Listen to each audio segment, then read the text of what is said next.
Hello and welcome back. In this video, we are going to learn how you can capture leads using Quizify quizzes. Once you are inside the quiz, go to the Edit section. Here, you will see the user form section, which is disabled by default. To enable it, simply toggle it on. Inside the user form, you will find multiple fields such as name, email confirmation, and phone number. Keep only the most essential fields marked as required. This improves completion rates and helps you capture more leads. Once your form is set up, click Save. Now you have two ways to use the data. Export option. Export all the leads into a file. Or the integration option.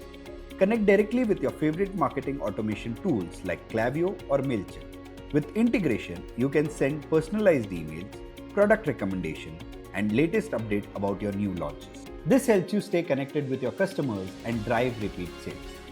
That's it for this video. You have successfully learned how to capture leads using the Quizify forms. In the next video, we will explore more features of Quizify. Thank you for watching. I'll see you in the next video.